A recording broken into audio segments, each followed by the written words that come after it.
Regrettably enough,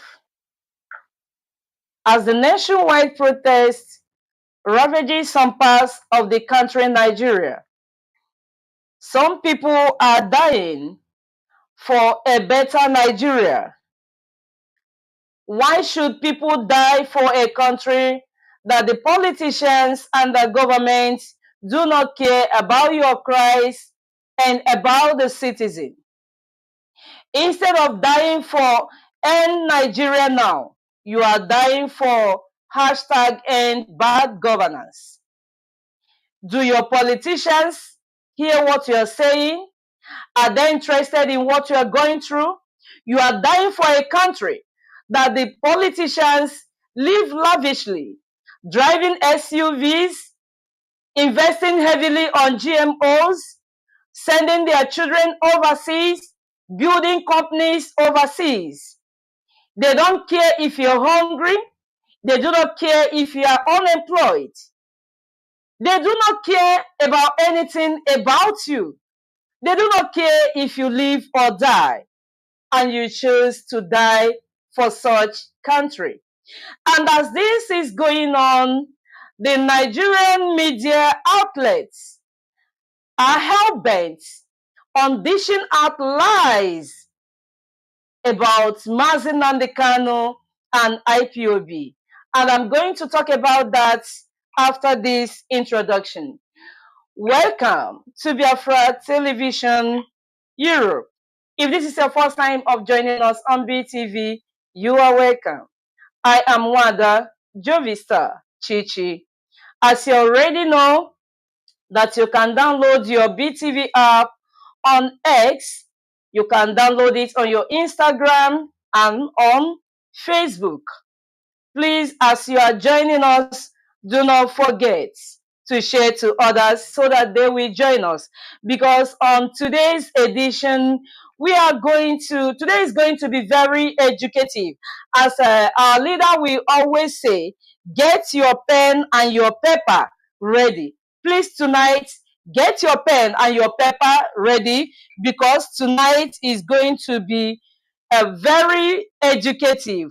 Biafrans are going to gain so much, and you are going to know so much why we are pushing for the solution of Nigeria, why Nigeria must be disintegrated, why people should fight and protest for hashtag end Nigeria now and not dying for hashtag end bad governance. Before I'll bring in guests who will be educating us on Nigerian economy, because today we are going to deal on socio-cultural and polycultural economic gang up against Biafrans and against Nigeria in particular.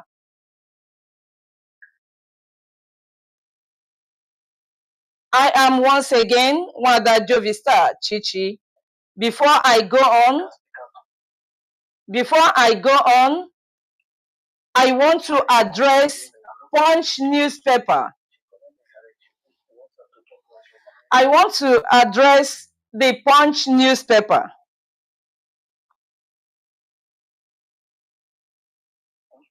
on their yesterday publication.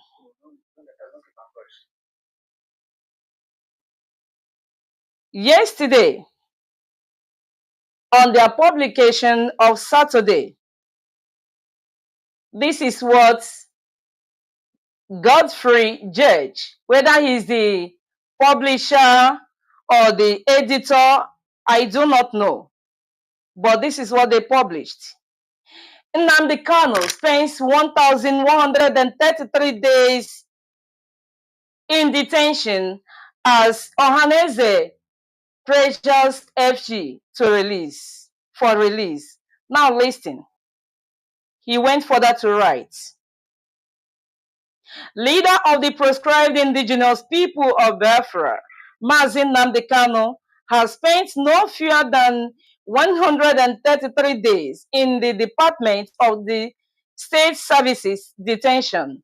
That was Saturday Punch. Now I want to correct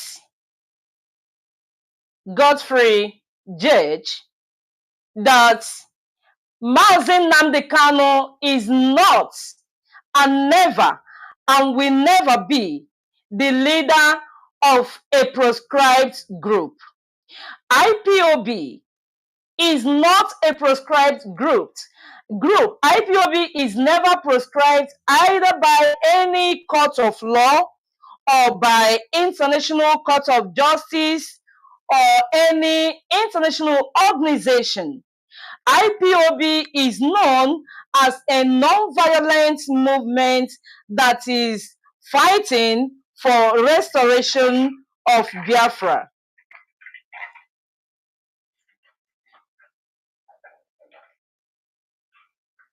Please bear with me with the little noise that you are getting from the background as our guest is struggling to rectify himself. Please bear with us because he will soon be joining us.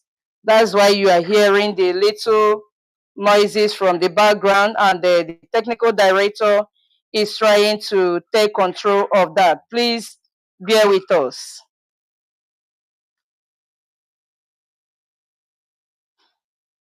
Now, the Punch newspaper knew very well that IPOB is a non-violent organization, an organization that consists of more than 70 million people and registered in about 120 countries of the world.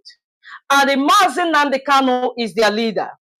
But they will continue dishing out their lies by addressing the indigenous people of Biafra as outlawed or as proscribed.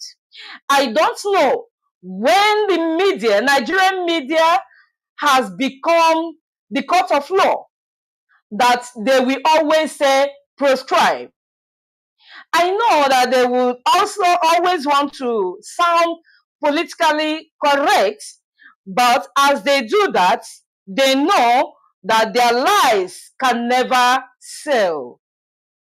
Now he went ahead to write that Kanu, who was arrested on June 27th, 2021 in Kenya and subsequently extradited to Nigeria, is facing charges of terrorism, treasonable felony, and inciting violence through his radio Biafra, amongst others. Godfrey Judge, you can tag a Punch newspaper so that Godfrey Judge, either is the editor or the publisher, could hear IPOB and hear us clearly that Mazi Nnamdi Kanu was never arrested in Kenya. Mazi Nnamdi Kanu was kidnapped in Kenya, and Mazi Nnamdi Kanu was never extradited to Nigeria. Mazi Nnamdi Kanu was kidnapped in Kenya, and he was extraordinarily renditioned back to Nigeria. And also, Mazi Nnamdi Kanu is not just in detention, but Mazi Nnamdi Kanu is in illegal detention in the hands of the Department of Secret State Services. And the Punch newspaper, they knew this. He even went ahead to say that Mazi Nnamdi Kanu claimed that he flew his house as a result of the presence of the army that attacked his home.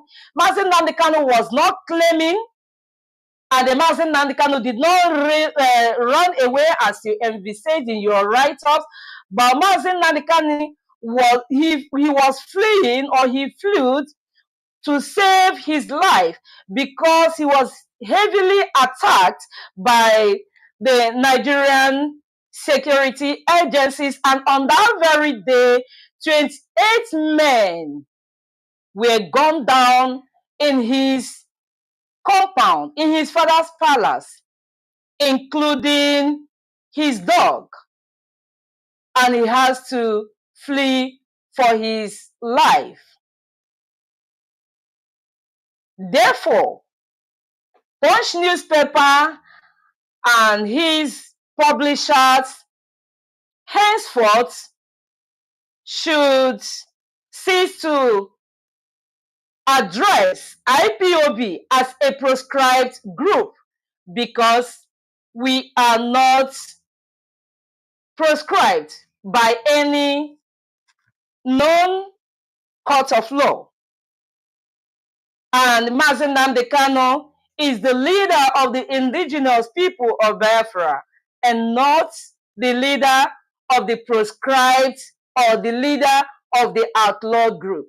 You knew all these truths, but you are bent on lying against IPOB simply because you want to sound politically correct.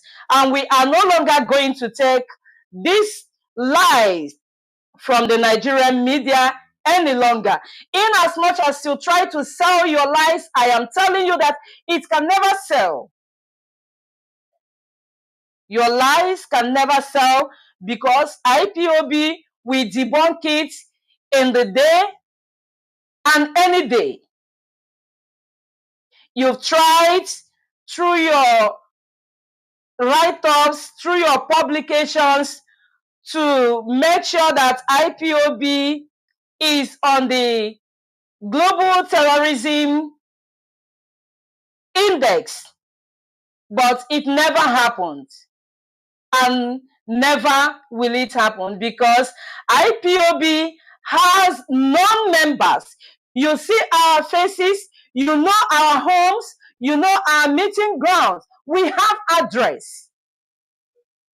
Terrorists, you do not see their faces, you don't know their meeting grounds, and they have no address. And they are not registered anywhere. But wherever IPOB are, IPOB is duly and legally registered. Therefore, IPOB is a well-known legal organization or a movement fighting for decimating of Nigeria and fighting for liberation of Biafrans, the Africa, and the black race entirely. That is our project, and that we must come to accomplish. I remain Wada Jovista Chichi as I bring in to the studio our guest who will be analyzing the socio-cultural and polio-cultural economic gang-up against Biafrans and Ndibo in particular. I invite our brother Mazi J.C.I. Onyuku. Mazi, you are welcome to the studio. You can now speak to Biafrans and lovers of freedom all over the world as they listen. Good evening. Good evening, Mazi, from here. Please, I would appreciate if you can speak up so that Biafrans can hear you. Please, Mazi, can you introduce yourself to our viewers and listeners? Thank you, Mazi. Thank you, Wada Jovista. Thanks for having me. My name is Mazi J.C.I. Onyuku. Mazi J.C.I. Onyuku is a Biafran agitator of over-extraction. By zoo organization arrangement, I am from Eastern West South in Aba province of Biafra land.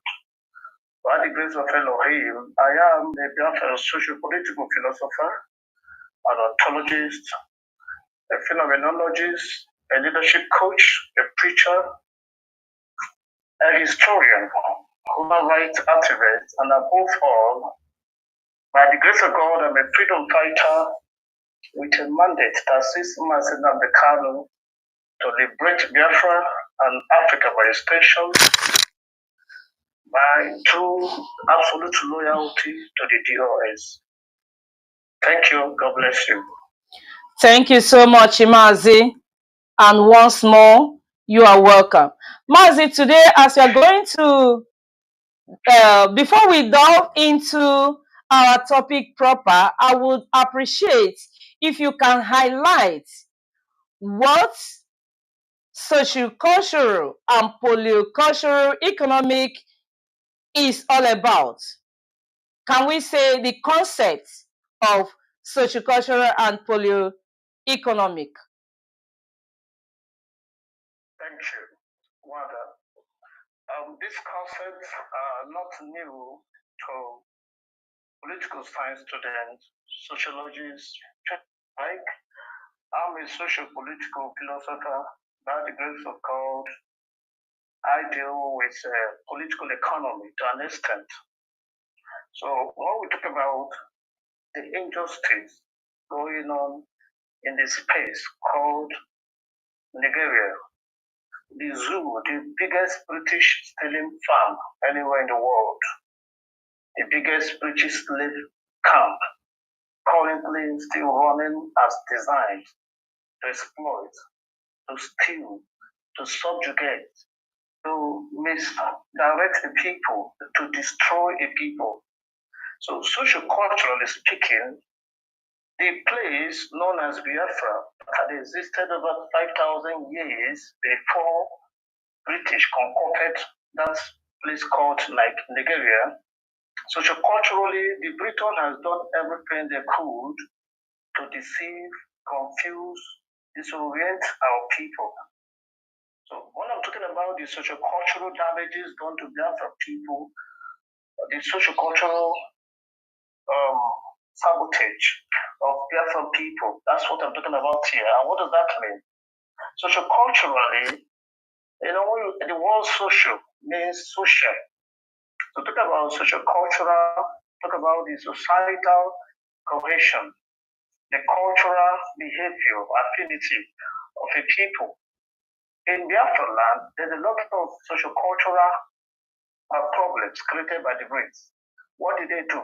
Identity crisis created among our people. When you go to Biafra, and I'll take you back in history, that before Bikram, who was the governor of that space that metamorphosed into Nigeria, that advanced from what they called the Southern Protectorate, the Oil River Protectorate, and all that nonsense. Bikram was the one supervising trade within the space known as Bat of Biafra and Bat of Benin. Both Bat of Biafra and Bat of Benin were administered together by this same man, Bikram. Now, the whole of that space, down, even up to Zamfara, what you call Africa many years ago, was not known to the world. Only two places. That's where you have Ethiopia. From Zamfara all the way down was known as Biafra. Now, the sociocultural bastardization, confusion, and problem that Britain created is that they came here and distorted our history. That is why today an Igbo man wakes up and says, I'm not Igbo, I am Ikore. They don't say clown, they say Ikore. So who are you? As they said, he's not Igbo because he's gaining some legacy, some economic benefit, denying who he is for political correctness. That is why I see someone like Wike at his old age can deny his identity to pacify those that created the zone. That Igbos lost the war. When we use the word Igbo, it also refers to only people who speak the Igbo language. I need to tell you a little thing. Ontologically speaking, the problem of being to the Igbo man is not solved by the dialect we speak alone. It's not solved by the religious affiliation, political correctness, or geographical expression. When we understand this, you begin to realize what makes us Ndibo. Ndibo, the word Ndibo, the word is Ndibo, the people of the ancient. And historically speaking, I've said this before on radio, that only two species survived that era of survival of the fittest, what they call Australopithecus africanus and Australopithecus boise. The Australopithecus boise is the Caucasians. There are actually only two races in the whole surface of the world. I want to put this to those who are intelligible scholars, researchers to go and find out only two species, only two races that produce the whole world. Those who are genuine, any nation that will make progress must be built on truth and justice. Any people that love falsehood, like the zoo, can never make progress. It's not a cause. I'm not swearing for them. I'm just telling you a fact of life. If you see any people that progress, go and check. They follow truth, equity, and justice. The zoo was not designed to progress. Nigeria didn't evolve organically. Nigeria was construed by criminals. Nigeria was construed by thieves who have come to steal, who have come to exploit, who have come to destroy a people. That was the ideology behind the emergence of Nigeria. When slave trade was actually dying, there was so much protest against slave trade. They wanted to fit out slavery. That is when the Britain did all they could to amalgamate Nigeria, to bring the Southern Protectorate and join with the North. Why was Nigeria in the first place created? Nigeria was created to steal. There's something people don't know. The Brits had discovered oil in Biafra land long before Biafrans knew that substance on the surface of their water is crude oil. They didn't know what it was. The Brits had discovered it a long time ago. They go around scavenging everywhere. They're scavengers. They have nothing. There's nothing in their space. Because they're surrounded by water. They live in island. They're good in ship making. They're one of the best ship makers in the whole world. And they never taught the Zulu. Because the British have nothing to offer anybody. There's no civilization anywhere. No country that has developed by the help of the Brits. I stand to be corrected. So now, why was Nigeria involved? Nigeria was involved to steal from the Biafrans. The greatest enemy that the British saw in the whole Third World was anybody that challenged them. Look at it, the Britain, anywhere there is resources, that's where they go to. They will kill, they will mine, they will do everything to capture that place. So they discovered that the largest deposit of crude oil, some of the finest type in the surface of the whole earth, was found in Biafra land in large quantum. They began to scheme how to control it. That was why they amalgamated Nigeria. They found the Fulanese that you will discover that when they asked for independence, when the Zikis of this world, the Awos, the Anthony Nauros asked for independence, Nigeria would have become independent as far back as 1954. The British told the few Northerners who were educated there to say that they were not ready. And that was why the independence was delayed to 1960. I know some of you don't know because you don't read history. You don't read history. They told Obasanjo to retreat history from the zoo curriculum, and he did that because they're all slaves. They only dance to what their masters asked them to do. So what makes somebody an Igbo man is not just that you're found in a certain location alone. It transcends that. The word Igbo is a language. It's a linguistic expression. It's a cultural heritage.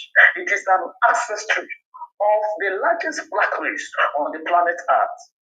It is equally a lineage, a historical origin, and a way of life of a unique, hard-working, industrious, intelligent, purposeful, and emotional and physically strong people currently scattered across the 13 states of the zoo. Many of them don't know that there are Igbo in all these places I've mentioned, not migrants, not businessmen. I tell you, there are Igbos in Kogi State, indigenous Igbos. Nigerians know. Those of them that know history know. They were remarried and organized and cut out of Igbo land. That is why in my last discourse, in my last outing, Radio Biafra, with Mas Jonathan, I talked about the organization disguised as regionalism. Each time there is a regional arrangement in the zoo, each time there is a constitutional amendment to carve out anywhere, is always targeting and reducing the size of the Igbos. Every time they do that, that's what they do. And they've done this over and over till current, till present. They want to do another one and carve out Ohaji women. to South. The people, they think they can confuse and manipulate easily. Give one man there, oil pipeline, he's okay. He doesn't care how many people are suffering. The Igbos have always been a threat to the priest. Any people that challenge the priest, they don't allow them to rule anywhere in the world. Go and find out. Any race that challenge them, they always hand over power to other people that will dominate them. That is why today Enyoma doesn't have a state in the place in the zoo called Nigeria. There are Enyoma people scattered everywhere. And the size of Enyoma in the zoo makes up 3 states, going by statistics. But they never gave them respect. Why? Because of what? They could make war. The Enyoma, the Igbo stock of Enyoma, side of the Western Igbos killed the Brits. The Igbos in Anglo War killed the Brits. The Beninese killed the Brits. All these people are mentioned as Biafrans. The Biafrans are daring people. The Akasa people killed the Brits. Those people that never challenge are afraid. Those people that shiver, that weary on their trousers, once they see the white people, those are the people they give power to. Because they don't question them, they don't interrogate them. That is why they told them then, say you are not ready for independence yet, because you don't have enough people to match these people. If you give you independence now, they will dominate you into perpetuity. So you are not yet ready. Raise a few people to go to school to understand what politics is all about. And when they felt they had that number in that wise, they now handed power over to them in 1960 to hold the estates, to hold the farm. So when they give orders to Sokoto, they pick anything they want from the eastern Nigeria. That is a Biafran territory. Now, when I talk about who is an Igbo man, it transcends the language you speak, like I said. Igbo people are in Equatorial Guinea. I talk about the 13 states in the zoo. I need to learn them for those who don't know to know where the Igbos are located in the zoo. We are not giving one single village. The referendum is coming. People is not thinking about it. Yes, Britain is not thinking about it. For those of us that see in the spirit, I can tell you that Biafra is coming and it's very close for that matter. We are not leaving a single Igbo village behind. If you want any number of country you want to make out of the zoo, it's their prerogative. We're not going to contest that. If our coastal brethren, who are Igbos by their ancestry, wake up and say they don't want to be part of Biafra, good and fine. But no Igbo territory will be ceded to anywhere. There are Igbos in other states of the zoo. There are Igbos in Anambra State. There are Igbos in Akwa Igbo. Indigenous Igbos. We're not claiming anybody. We don't claim and we will not do that. There's nothing we lack. We're the largest black race. Forget the lies you are told anywhere. The British knows what you can do. There are Igbos in Biafra State. Indigenous Igbos. There are Igbos in Delta State. In the large numbers, there are Igbos in Edo State. The Car people are Enyoma people, they are indigenous, pure Igbos. I lead IPOB in the zoo, and I have members in all these places, the ones that are within my jurisdiction. I just said the last time that the Ijaw people in Ondo State, the Biafran that were carved into Ondo. Today you see the Ondo State on the list of oil producing states. It is the Ijaw communities there that has the oil. No state in the Southwest has oil. Forget the lies you hear about Lagos. It is the Ijaw community. They are written, they want to be part of IPOB. And that will happen shortly. Because they've shown seriousness, they've shown the interest we need. There are Igbos in Imo State, in Ebonyi State, in Enugu State. In Benue State, there are Igbos, indigenous Igbos. The largest market in Benue State is called Ukwo something. In Benue State, go and find out. There are Igbos in Kogi State, in Lower Kogi, there are Igbos, indigenous Igbos. There are Igbos in Cross River State. And then the former governor of Cross River is an Igbo man. He speaks Igbo. Not that he learned Igbo. His village, they speak Igbo, where he comes from. He's from Cross River State.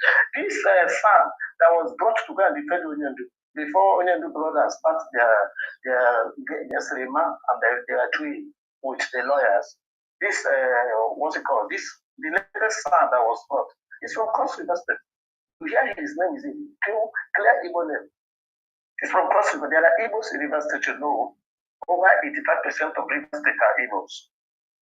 Put all this together, there are 13 states that has Igbo people in the zone. And funny enough, these same 13 states are where you have our cousins and nephews. in all these states I mentioned. When any tribe there you don't have Igbo, go and check them out. They're connected to Igbo in their ancestry. There are Igbos in Jamaica as we speak, because many of us are narrow-minded. This so-called World Igbo Congress, I don't know who leads all this organization. I don't know who leads Ohanes in Igbo. Because all the people, wherever there are Igbo people, they should have been inculcated in these organizations. There are Igbos in Jamaica. There are Igbos in Haiti.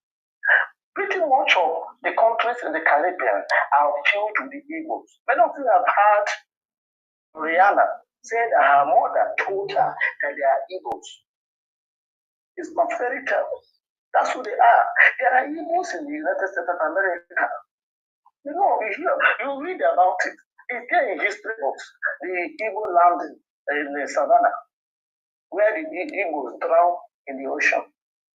Those that survive are still there, they are Igbos. Nothing has changed that. People who understand history, who understand who they are proudly coming out boldly to say, I am Igbo. What you call TD checks. He's taking Igbo lessons. He's speaking Igbo now. He knows he's an Igbo man. So any right-thinking organization that says it's made up of Igbo, they're not thinking about how to include all these people scattered in Brazil, scattered in Jamaica, scattered all over the world. Those people don't know their left and right. There are Igbos everywhere around the world. And we must begin to know who is an Igbo man. The Igbo blood, you see, Urobo people, what's their name? The same Igbo, Urobo, Uribo. That's what that word comes from. They are Igbo people. That's why you see the affinity in the language, in their names. There are certain things, how we pronounce it in Igbo, how they pronounce it in Orobo. How we pronounce it in Igbo, how they pronounce some of them in Bini language. Why? Because of Igbo people. Their ancestry is Igbo. Now, what is the socio-cultural, what do you call it, perversion that's taking place?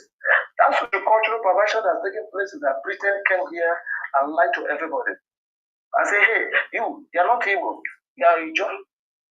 And you go inside the Ijo, your beer is Igbo, they bear Igbo name. Yet they're speaking Ijo to be politically correct because Igbo lost a war.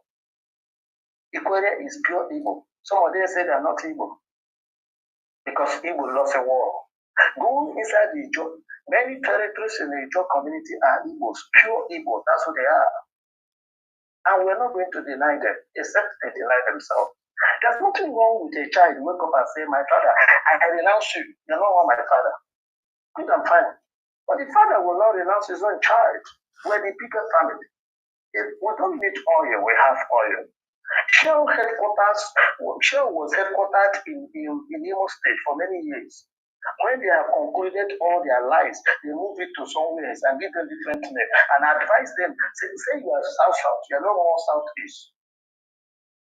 Before 1963, Benin was Southeast. Many of them don't know because they don't know history. These are the socio-cultural perversions. These are the socio-cultural, sabotage that the British has done among us. Why? To divide us. And I tell you for free, that anytime you want to destroy or disorientate the people, the first thing to do is to bastardize their history, their origin. Why? To weaken them, to confuse their physique, to affect or to be at the mercy of your lies and perversions. And that's what British did here. Somebody like somebody who only say, woke up and say he's not evil, and he then die evil. Does that not sound stupid? When you mature to reasonable person? His other brothers who is exposed and educated, I said, look, I'm an Igbo man. What are people saying? And you may lose on this was, I'm an Igbo man, that's who I am. The first premier of the what you call it, the so-called Western region, is an Igbo man. What's it called? Something. It's an Igbo man. He never denied his Igbo identity. Or Sadobe. Why did they lock them together there? Let other people dominate them and rule them. That's what British does. That is socio-cultural perversion. Again, today, they built it to another level. The story you hear now in Wikipedia, in all their propaganda institutions, because the whole world has been taken over by these criminals. Everywhere in the world. It's a shame that strangers rule the world. That's why you see people like Trump is having difficult time in America because strangers have hijacked the seat of power. Today, they are calling Yoruba people backwards. I will confess to them that pretty much of my friends, over 75% of my friends are Yoruba. Some of you don't know, I'll tell you for free. I came to Lagos as a young man, alone, many years ago. A Yoruba friend took me in. Yes, he never knew where I came from. We're just church members. And I lived with him for up to a decade. Yes, he could send his brothers out of the house because of me. He could kill because of me. A Yoruba man. But I don't know if it is new in particular. Most of the Yorubas have made are nice people. These people in power now, the same pattern, strangers. Can anybody in Osho State stick out his leg for Tinubu? Have you wondered why is it that he lost election, even in his own world, even in Ikoyi? He claimed he said that Lagos, he brought that hanky. I said that the whole Lagos is in his pocket. He put the hanky in his pocket. I'm proud that the whole Lagos is in his pocket. Yes, he pocketed Lagos. Now he's pocketing Nigeria. As we speak now, Tinubu is drilling oil in about 9 states in the zone. Through Achi, he bought the country through Owando.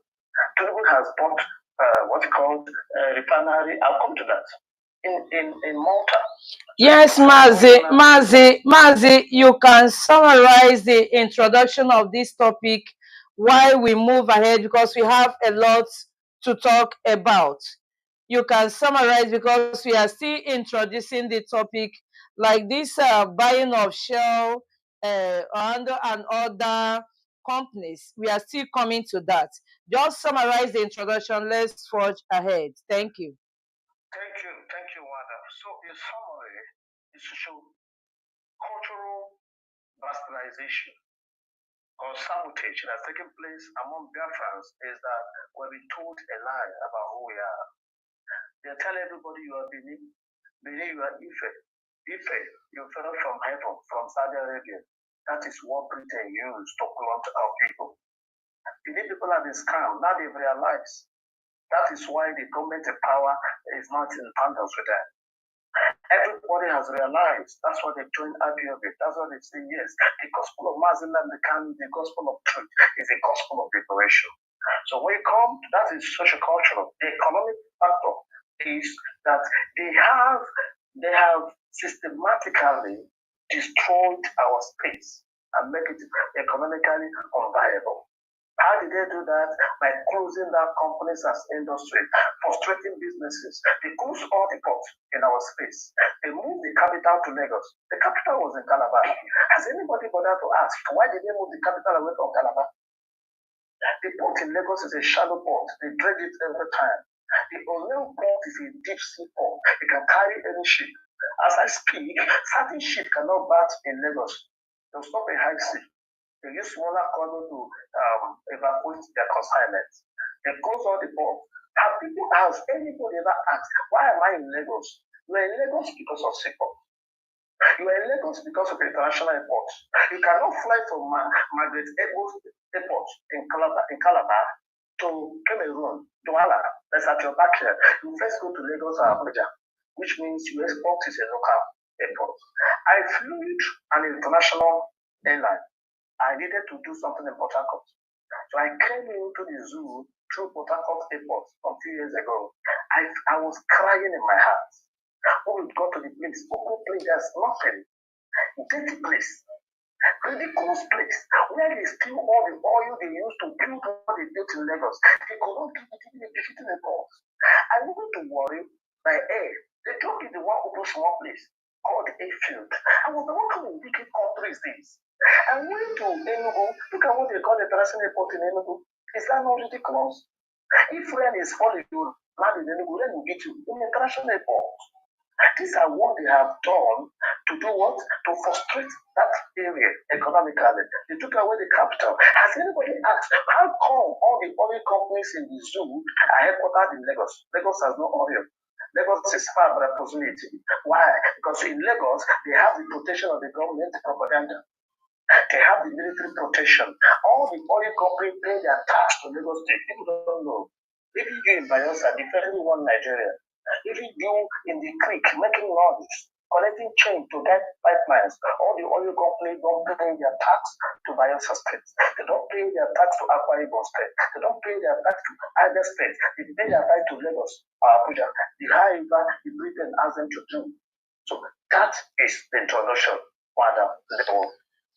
Thank you so much for this wonderful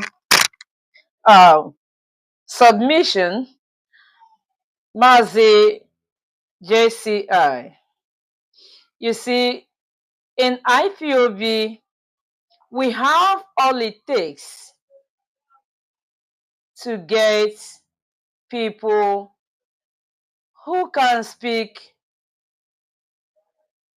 for Biafrans and Ndibo entirely. Mazi, as we are on this very topic, in the couple of weeks ago, not more than 2 weeks ago, Dangote refuted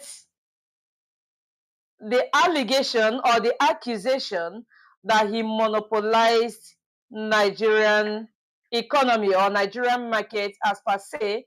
He said it was never true, that he was not stopping anybody. But I remember the story of Dangote Cement and Ibeto Cement. Mazi, what really happened between Dangote Cement and Ibeto Cement? As he claimed that he never stopped anybody or he never monopolized Nigerian markets. Mother, thank you. This question boils to the same issue we're looking at here.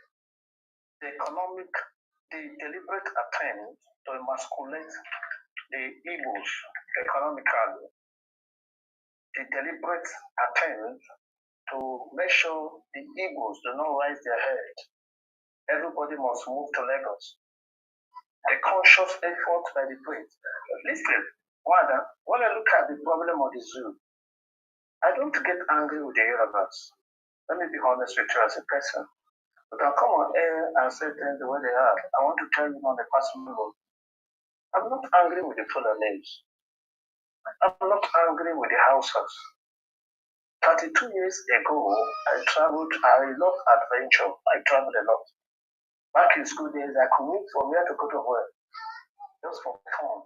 That's where I grew up. So I went to the north, 1992. I went to Maiduguri, Bama, a place called Bama. When I got to Station Bama, all the money I had got finished. And yet I got to where I was going. My people in the north are nice people. Yorubas are nice people. Igbos are some of the nicest people that we've ever created. The Ijaw people are nice, the Benin people are nice. The people came and destroyed us, destroyed our cosmology, destroyed our spirituality, took the originality and gave us fake.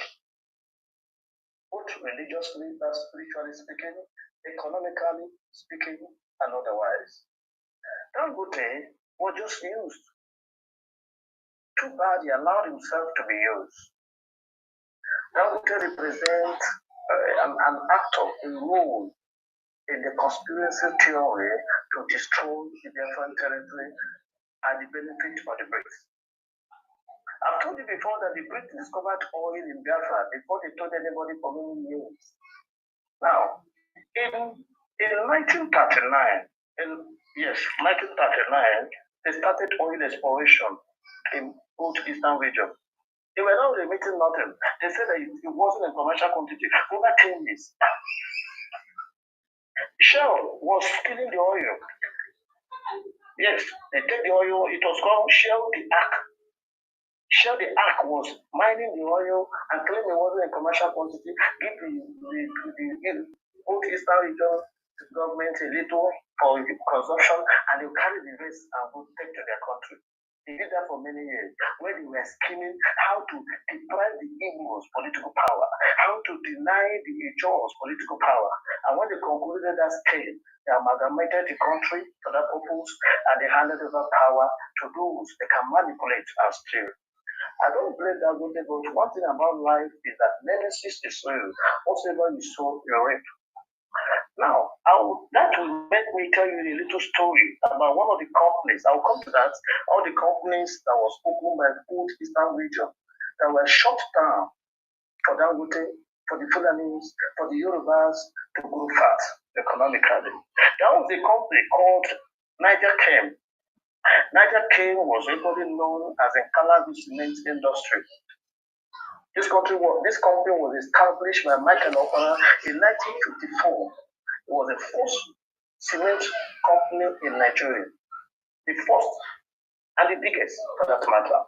Now, two other companies, they shut all of them down for that because they wanted to program the school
Great Biafrans and viewers, please, we are so sorry about this technical glitch.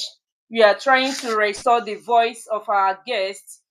Please, he's going to repeat because all the while he has been talking, but it was not airing out. Please, yes, apologize for that inconveniences, please.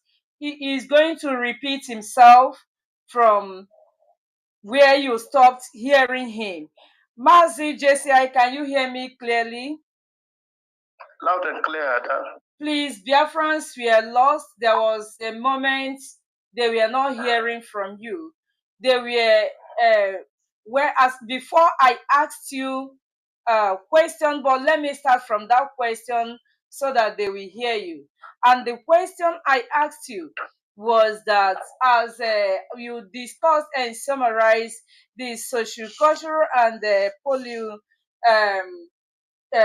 cultural gang up against the Biafrans and the Ndibo in particular. I say that in the couple of weeks ago that Dangote came on video to refute the accusation or allegation against him that he monopolized Nigerian markets.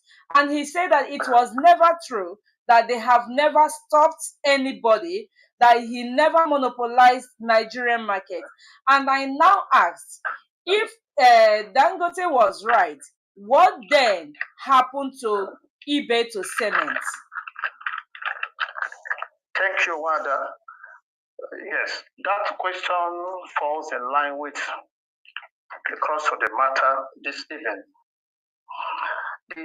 This issue will take me back to the story of Niger Sem. Niger Sem was established in 1954 by Mazi Michael Okpara, the then Eastern Region Trading, a selfless man, one of the greatest from the Igbo stock. Niger Sem, which is otherwise known as Nkalagu cement industry. You know, there's a large deposit of limestone in Nkalagu, in present day Ebonyi State. So that company ran for years in the zoo style of frustrating or emasculating Biafran businesses. The company became moribund, despite the importance of the cement industry. Now, I tell you what, cement is too pivotal. It's very pivotal to construction. The construction industry cannot do without cement to a large extent. When you now turn that industry, monopolize it, you know that economy is heading to hit the brakes. They destroy the zoo economy deliberately. Britain destroyed the zoo economy. I'll prove it to you. Everything they do in the zoo is the template of the British. There's one woman, one witch, one devil that was here for many years, Catherine Lang. Catherine Lang was theories and manipulations, and the suggestions was what the zoo, the template the zoo used for many years until they were destroyed completely. Catherine Lang came here to destroy the zoo to make Britain grow fat. Were it not for the oil that Britain steals from Biafra land, long ago, Britain would have not become, but Elohim would destroy Britain. Now, they deliberately brought Dangote to destroy other cement industries, most importantly, that of Nkalagu, because he employed Biafrans. After the war, the zoo systematically began to shut down business establishments that engage Biafrans meaningfully, economically. They began to shut them down. And Niger Sem was one of those victims. The company became moribund. They were not performing again. During the wind of privatization that Obasanjo did when he came to power, that was chaired by Atiku Abubakar, that company was privatized. The 5 eastern states bought the major stake shares in that company. The 5 eastern states joined hands with the Ebonyi State and bought shares. But quite unfortunately, they couldn't resuscitate the company. They didn't have the financial capacity and the knowledge without to do that. So that's where eBay came in. So what we call Ibeto today, cement today was a brainchild of Niger Sen, or it was Niger Sen that metamorphosed into what is called Ibeto Cement today. Ibeto bought about 60% shares of that company, and he kickstarted the company quite correctly. He began to import cement. At first, he was appointing about 800,000 metric tons per annum. He was given license to do so, and the cement price crashed everywhere in Nigeria. It was then Dangote stood up because he's a lion. He feels he's the biggest animal in the forest. Nobody else is permitted to. He petitioned Ibeto. He came to court. Even the court was defending Ibeto that Dangote was trying to turn himself to a monopoly and to have adverse effect on the economy. To cut the long story short, Dangote, Ibeto Cement was shut down at a point. Soldiers went there and closed the place for no reason, no good reason. Legal Nigeria in their style, Yoruba media and the propagandists in their style began to write some nonsense that Ibeto was having ownership tussle with the Ebonyi state government. Those were craps. Dangote, Ibeto Cement was closed shortly because Dangote willed his power. He feels he owns the zoo economically. The same way Tinubu feels in Southwest, that he owns Southwest. That's how Dangote feels in the zoo. Because they gave him all the economic power without knowing. That is why I said that Tinubu will have a long battle fighting with him, fighting with the Fulanis, because they control the economy. Indirectly, they've given them the economy without them knowing. All the basic sectors are controlled by them. Do you know that they're the ones supplying food to the zoo? They send their foot soldiers everywhere to go and be raping people, destroy farms, chase everyone away from the farm. They are the one bringing the food. So they took over that industry, the agriculture, took over the building. So when Ibeto came, Dangote was like, who is this? And he wanted to show him who he is. He went to the court. You know, in the zoo, the judiciary is not free. The man who sits in his political office decides what the judgment that they issue. Different government head of state were involved in Ibeto case. Even Jonathan closed Ibeto. At one time, Ibeto won at court. His license was restored. He came back to business. Price of cement crashed again. Dangote petitioned him again to court. That his presence is making his business, making his cement price to be expensive. Imagine that. And they began to argue. As he instituted the case in court, he went to meet his Fulani brother, Buhari, who hates anything evil. In 1984, when Buhari did his coup, Alex Ekweme was locked up, jailed. The president that did all the nonsense signed out the check was in house arrest, eating and growing fat. Like Akpabio said, now they're protesting, you'll be in his house and be eating.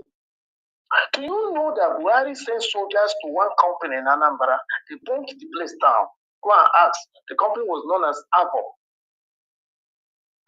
Anambra Vegetable Oil Production Company.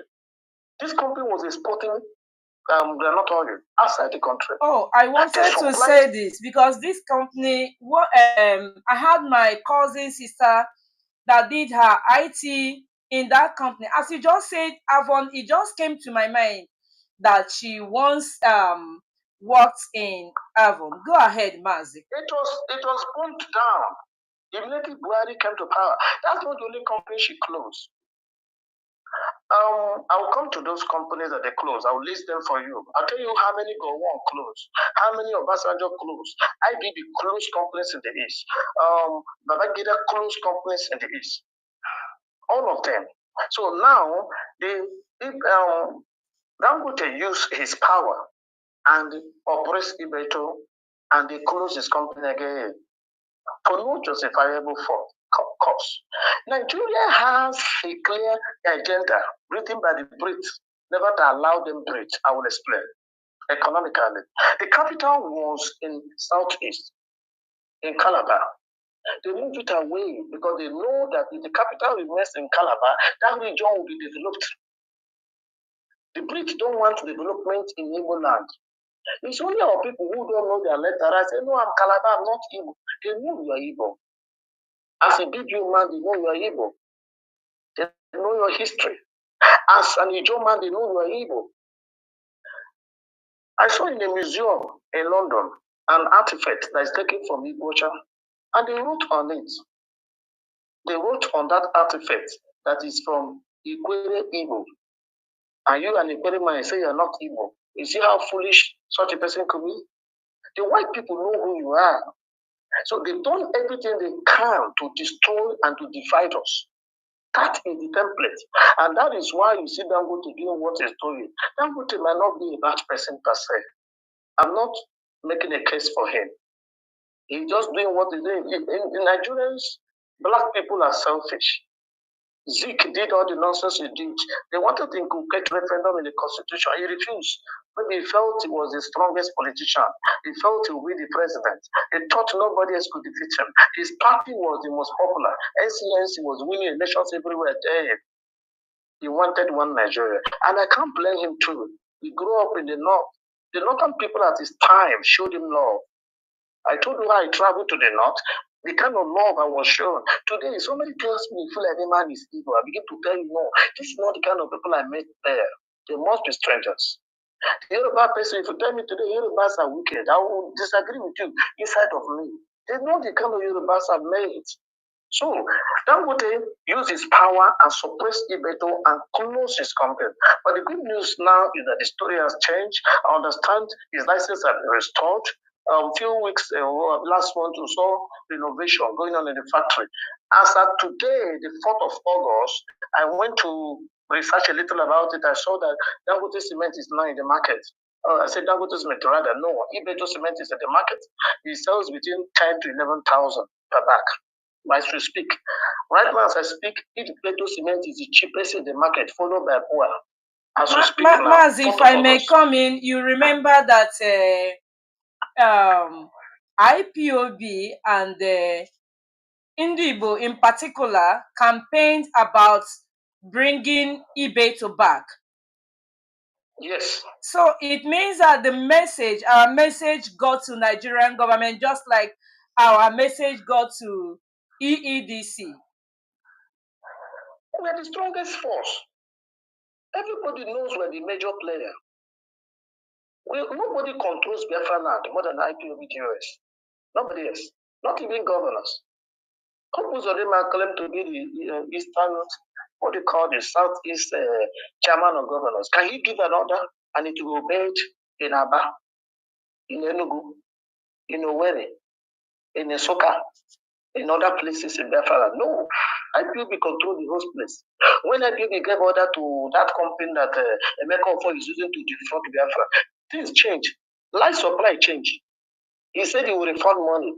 So we're the biggest force. Nobody try. If you try what you are trying with your life. So that's the truth. So he heeded to that call. Do you know that major companies were closed in our space? Nigerian, this Coca-Cola company, what's it called? Mazi, we are coming to that. We are coming to that, but can we digress a bit, because it is always good. Our people say, when you remove a bug from the dog's body and did not show it to him, it will think that it was pinched. Can you hear me clearly? Yes.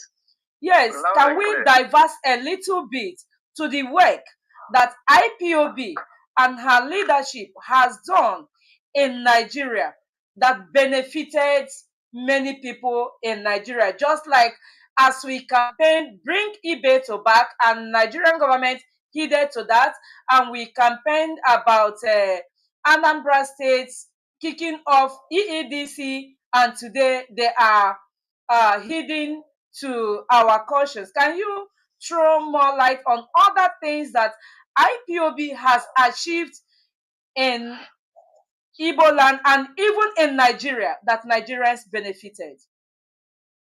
Beautiful, Wanda. Can I tell you the honest truth?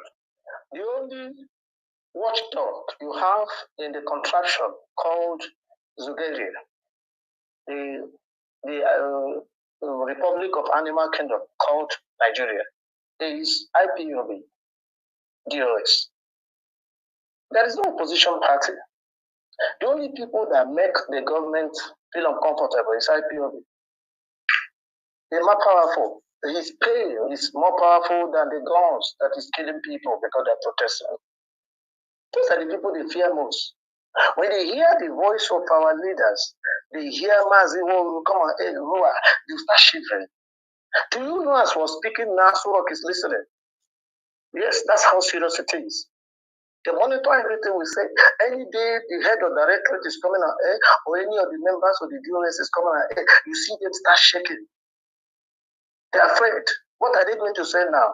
We are the force that is making the why there is still life in the Zoom is because of IPOB. I'll give you an example. For instance, the agricultural revolution program that the DOS initiated. You see, certain state governments begin to implement it. Why? Because why? They never thought of it.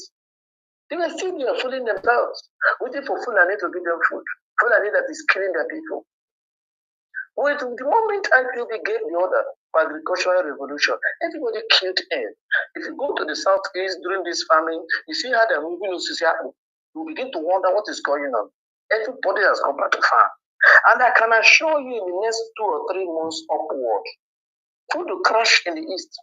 Because our people went into farming in a massive way.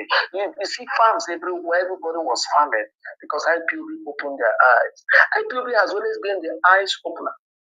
Anytime things are not going right, IPOB has been the prophet that is pointing the zoo to the right direction. Do they appreciate it? No. Do they ever appreciate it? No, it's not important. The most important thing is that IPOB is the only one making zoo to behave like human beings. IPOB said, Biafrans, don't join the protest because they will kill you. You will be the target. Even Igbo politicians are killed at the back of that. That is beneficial to the Igbo. That is beneficial to the whole zoo. If, as I speak, Tinubu administration has wasted 20-something people under 3 days for protest, what do you think Igbos has joined? By now, over 100 people would have been dead. IPOB, the people that lead IPOB are men that need to be rewarded. They need to be honored by international institutions for their wisdom. When you say DOS are wise, people don't understand the way these people act. Many things people blame them for, laugh at those people because they don't know these people. Somebody one day to bring somebody somewhere, they're calling master strategies. The economy is going haywire. Naira had a free fall. Everything fall. Economy, everything failed. He had no idea. He had no clue. He didn't even know what to do. Up till he doesn't know what to do.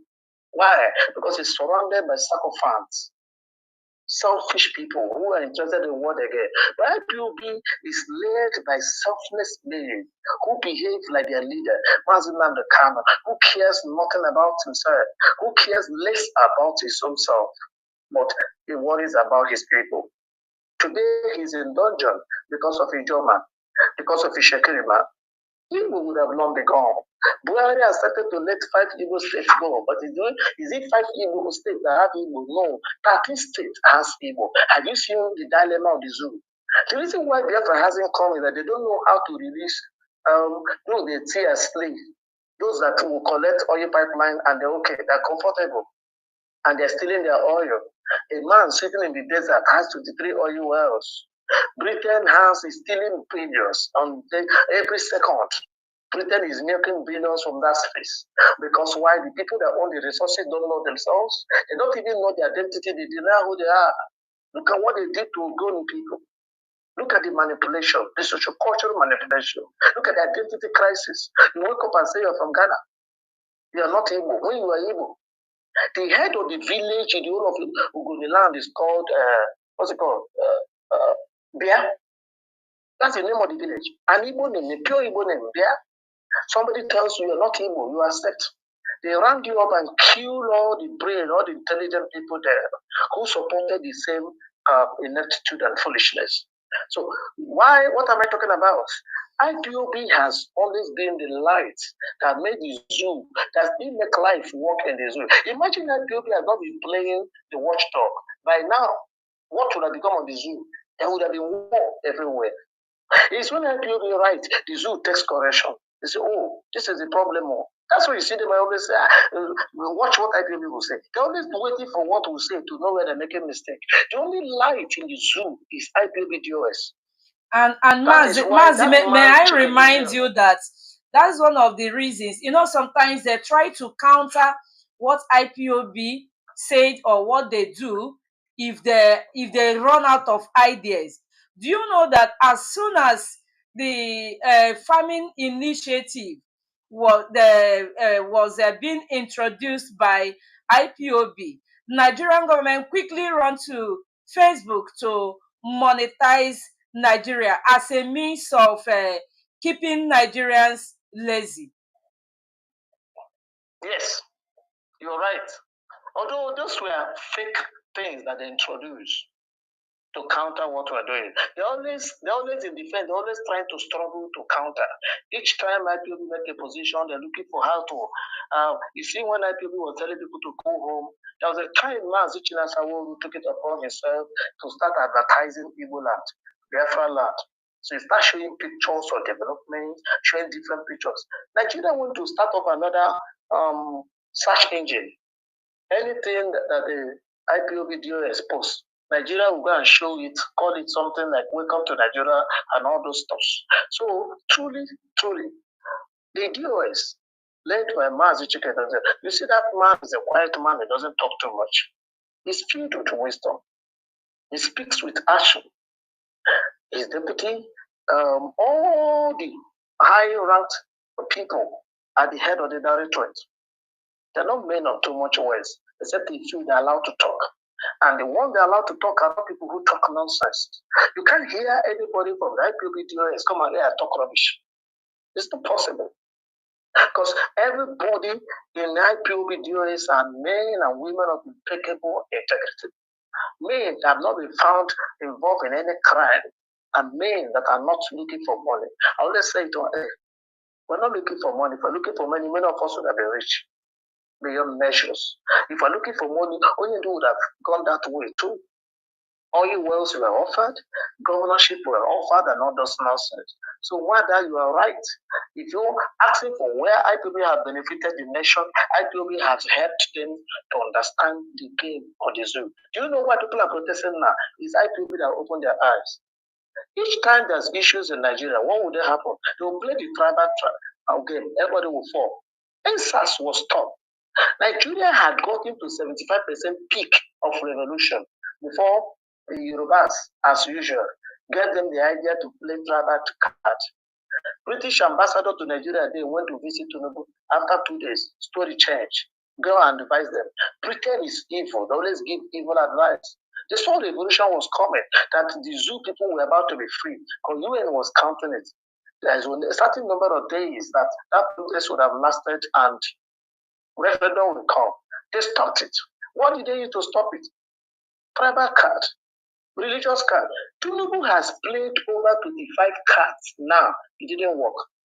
Even his empty, foolish broadcast today, he never apologized to the Igbos. He knew that his boys went to Solomere, broke Biafran shops. Benin people, their shops were broken. All their goods looted. Igbo people shops were broken. All their goods looted. Ibibio people, the same thing. Tinubu never apologized to our people. He mentioned all the crisis state. He never said that Biafran people, that Igbo people shops were looted in Solomere. And Mazi, do you know that Mazi J.C.I warned about that on his last broadcast on BTV? Yes. He advised Biafrans that wherever you are in Nigeria, make sure that you remove all your goods to a safer place, because this is what these people are going to do. You see how proactive these men are. Yes, that is who they are. That is why the struggle has stayed to this hour. Just imagine that is filled with the kind of caliber of men you have in the government house. The struggle would have long been gone. Nobody will be called IPOB again. Because we have men, wise men of integrity, men that can see, men of Isaka who can see ahead. That night, I remember vividly, he called out Igbos, go and pack all your loot from this night. The next day, Yoruba unleashed the mayhem. Do you know why? They listened to the brokers. Why did they pull down the brokers? You remember they pulled down that interview. Why? It's Yorubas that work for all these brain food institutions, their affiliations in the zoo. It's Yorubas that work for all these organizations used to tie us down. It's Yorubas that work in Facebook. They were the ones in MTN. That's why they began to block people's smile to help Tinubu. Tinubu spent over 20 billion, as the story was alleged, trying to bribe people to stop protests. And his empty brain didn't tell him that if he had used 20 billion to credit the account of youth in Nigeria, each of the jobless youth will get over 300,000. And they worship him for the rest of their lives. So he warned us that everybody go and carry a goods. So what they did that after the NLS, they didn't allow them the opportunity to. That is still part of the economic sabotage. They burnt our businesses in Lagos. There is no big market in Lagos that they've not burnt down, destroy Igbo properties, destroy their gold, destroy their means of livelihood. Do you know that all those houses, Northern, that sell things in Lagos, what they sell is goods confiscated. Biafran goods confiscated by custom. You know, long before now, the Fulanese, it was their natural right to hold custom. They took over Papa Wolf. That's one of the reasons why Tinubu came to power, to chase them away. Some people who wanted to chase Fulani away from the Papa Wolf. And do you see the mess in NPA today? Do you see the mess in NPA today? Yes. When you carry illiterate, people that could hardly even pass a common entrance, you ask them to go and hate organizations. It's not an insult. Just like a Boko Haram was made a custom controller. Nigeria is a land of. You see how he was misbehaving. You see how he was taking salute the wrong way, turning up and down. America wonder. That's how the zoo is. That's why they destroyed the zoo. Britain did it deliberately. Britain knew that the more the zoo people suffer, nobody thinks about resources in their land. Do you know that many years ago, 15, 20 years back, Akwa Ibom people were the ones doing house help in Lagos. In every home, you see a Calabar girl or boy do house boy or house girl, and yet they are the richest state in Nigeria. Do you know, as I speak now, Akwa Ibom contribute the highest oil to the national purse. How much does Zamfara contribute? Their own gold is their own personal property. How much does Bruno contribute? How much does Kanu bring to national treasury? How much does all these other states bring? Yet they share the highest revenue. Our people were now doing house prostitute everywhere. Why? Because economically we were tied down. Not until recent. Until people that have small brain go to that place and say, what are you people doing here? Who measured the oil? Have you been to Escavos where Britain measured the oil? Machine was installed by white men. White men calculate. Now the Fulanese, they didn't tell them, so now on and this, okay, yo, now what? Because it's not their property. Anything you give them is all profit. The people that own the resources are languishing in poverty. Something pains me too much. What pains me is that how come these people who rule in Nigeria, these people who control Africa, these strangers that control major countries in Africa, how come they don't have human sympathy? How can Tinubu be billionaire? Tinubu does not need money again. His generation, his fourth generation might not need money again. How come he can't write his name in gold by taking decisions that will alleviate poverty? Even if the white man has tortured you to fail, why can't you prove him wrong? Why should Tinubu be taking orders from nuisance? I don't see them as people who are intelligent. How can Macron be telling Tinubu what to do?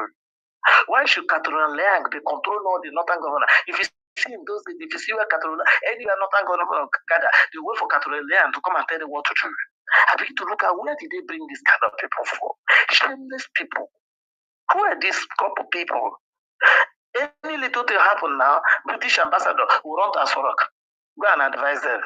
Okay. They'll package dollar, give him. They tell them, don't worry, continue. IPOB will do nothing. IPOB has done something now. IPOB has destroyed the zoo, in case you don't know. And we are going home. All right, we are not hiding it, we're not missing words. Yes, thank you so much. Before we continue, I would appreciate if the technical director can project the calling number on the screen so that those who may be interested in contributing or asking questions can go ahead and do that. Back to you, Mazi J.C.I. While you were talking, you talked about the president's speech that he gave as why the protest is on day 4. And in his speech, he was talking about the students' loan and others, but he never talked about anything meaningful. He never talked about how to stop the hunger, how to about unemployment, or even to cut the lavishing and the extravagant allowances of the Senate. And he never even talked about grants, probably to entrepreneur and to artisans. So, how do you see his speech today? Well, it was an empty stuff. He said nothing. I must be honest with you. I listened to him from beginning to the end. I didn't see anything he said. He said nothing. The protest won't stop. Oh. I'm not prophesying, I'm just informing you. By what he did, it will stop the youth because he has not told them what they want to hear. These people are ardent criminals. They are insatiable. Their quest for wealth beclouds their sense of reasoning. I'm not entirely blaming Tinubu. Mother, let me be honest with you. Tinubu is very old. You know, in Africa, we reduce our age. Many years ago, when I finished university, when we are writing aptitude tests, all those tests, you reduce your age. If you are above 27, certain companies will not hire you. So you see a man of 36 who don't grow the idea for inside nose and ear, you go to claim 26. And when you go and interview, the interviewers will now say, how old do you say you are? You will not say when you finish primary school, they'll start calculating for him. Okay, how come you finish primary school 14 years ago? Now you are still claiming 26. Stuff like that. Tinubu is old. Tinubu cannot think well again. It's not an insult at his age. Nobody should blame him. You blame the people, the sacrifice that surround him. Somebody wrote the speech. Tinubu was not coming to speak like other presidents do. Trump will come and tell you what he has because he has something to offer. He doesn't need any paper, any script.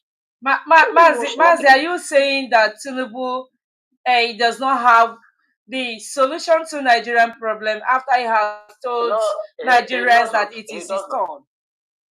No, he doesn't, ma. And please, ma, you can't blame him.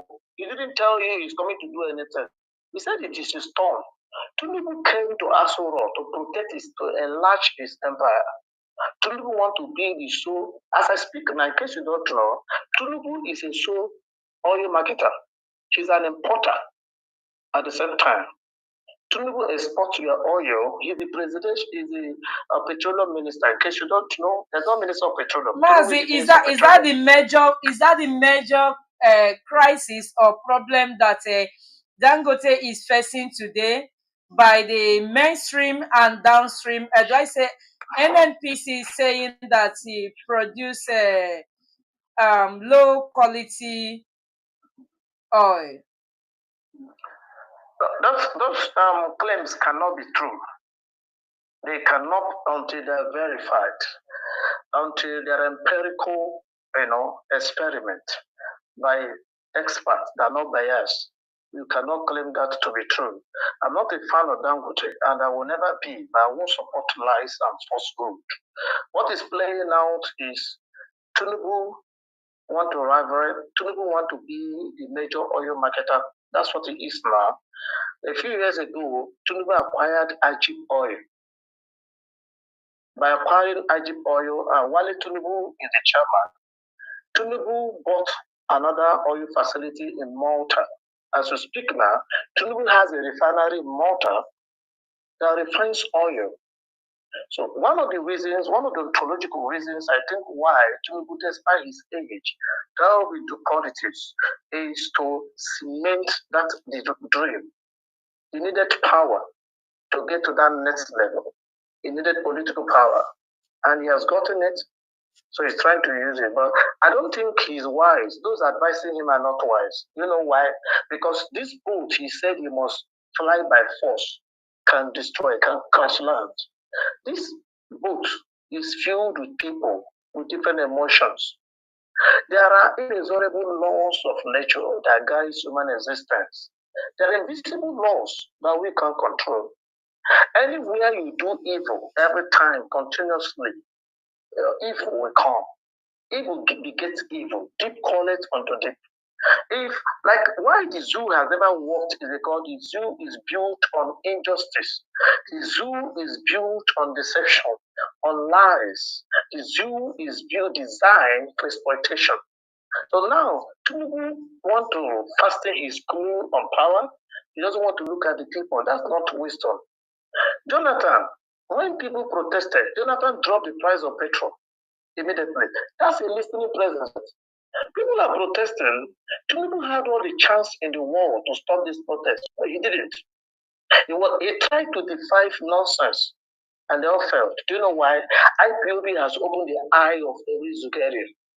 Every Zoom now, person is wise. What Tinubu has done, if you have done this 10, 15 years ago, if you do half of it, everybody will stay back at home.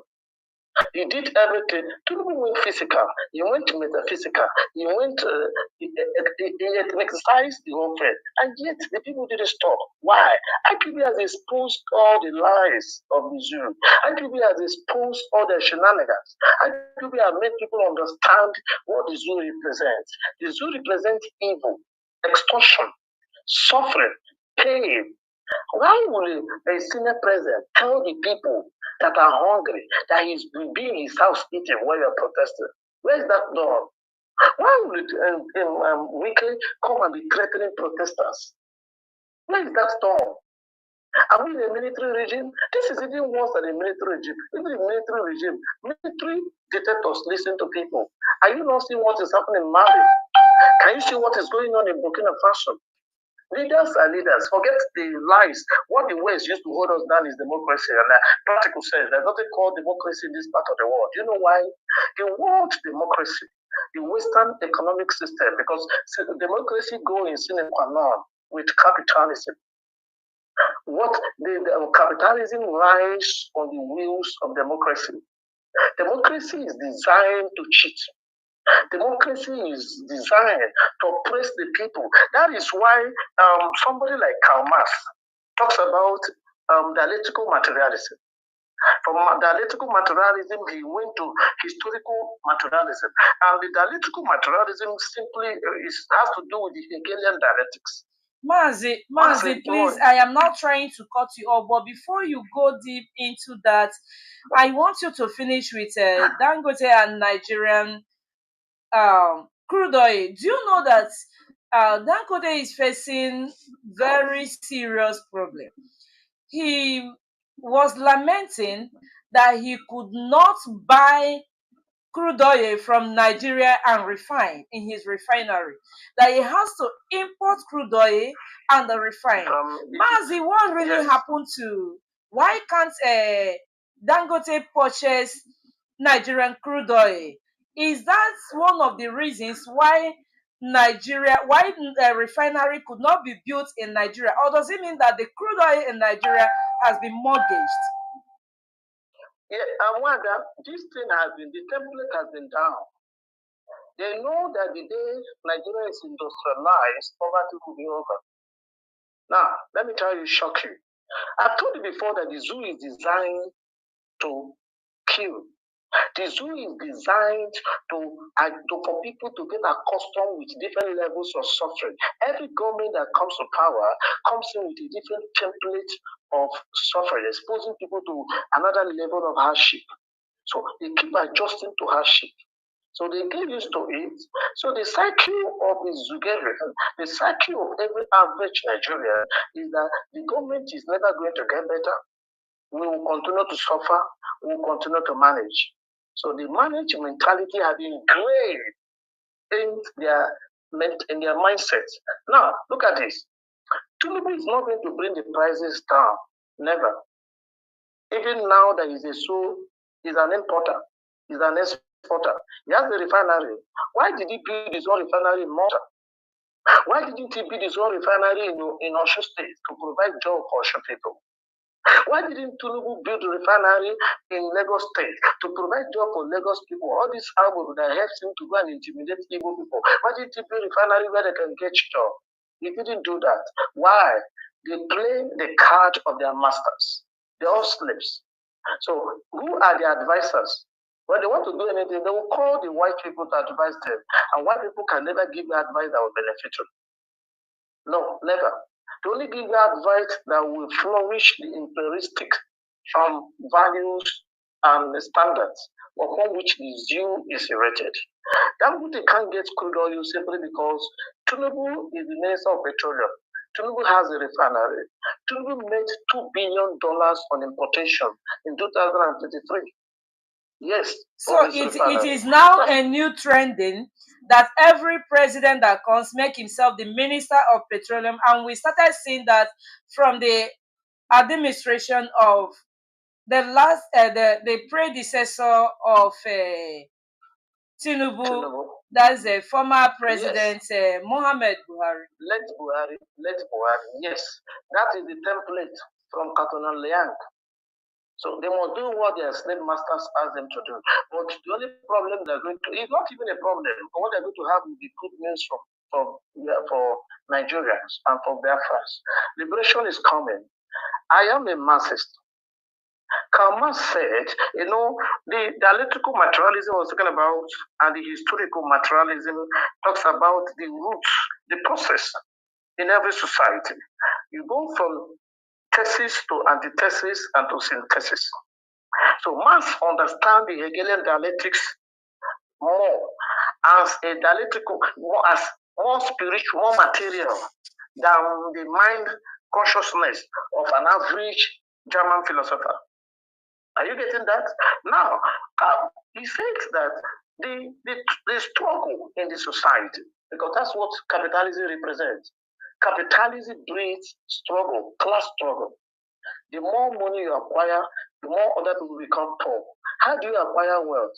Are you aware that anytime you're taking excess income, you're taking from other people? Yes. Anytime you make more profit, you're taking money that belongs to other people in the society. That is why in socialist societies, what income is regulated. There's a equitable distribution of wealth, which Gaddafi perfected in Libya before Obama, before the Democrats, before the strangers in America, that the ones that owned the Halliburtons in Nigeria, the ones that are stealing the zoo, want to kill him. In every just society, every society that must be just must be designed in a way to take care of the less privileged, must be designed in a way to cater for the poor. That is why there is no purely capitalist state anywhere in the world. Every capitalist state has element of socialism. That is why there's something called social welfare in the Western world. What does that do? It takes care of the less privileged. Can I shock you? Do you know that during the COVID-19, there were grants in Nigeria? It was not given to the Igbos. A friend of mine, Yoruba guy, collected 1.8 million from the Nigerian government. He was giving grant during the COVID-19. He got 1.8. He could not finish it on food until the thing was over. Nobody gave him the man. We didn't even know. People in the north collected grants. So many government donors, they sent in grants. This thing they're sending is less than 10% of what they're studying. Can I tell you another gimmick, another conspiracy going on in the zoo? They busy our boys in the Ugene, Wari, all those areas, the riverine, all the young men, they busy them with Yahoo. They're paying change to them, and they're happy that they're making money. They don't think about agitation. They use it to busy them. The money they share them is not up to 1% of what they have studied. So these things are well orchestrated designs by the Western world, by the blue-eyed thieves who are here. The zoo is dead. The scavengers are the ones remaining. Why did Egypt sell their company to Tinubu? They knew that the zoo is over, that the place will soon upload. Why is the oil companies running? Has anybody asked that question? Now I will tell you. The oil companies are running because of the litigations. They know what are worth there.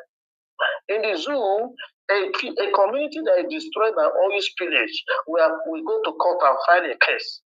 They will transfer the case from that state to somewhere to Plateau, to one court in the north, they will dismiss the case there. Why? Shell will settle there. Chevron will settle. Don't set a wrong antecedent, because if this person wins, more people will come, because the legal system runs on antecedents. So they are running away. Shell knows what will happen. The company that owned and sold the zoo, the Royal Niger Company, Unilever, has left. Why? They know the zoo is over. They know that these greedy people are occupying the seat of power, that they know that they don't reason like human beings. They're not intelligible. They're not normal. They're bloodsuckers. They will wait until there is bloodshed. They will wait until the white man will gather them and say, okay, you don't do, or you're not and separate.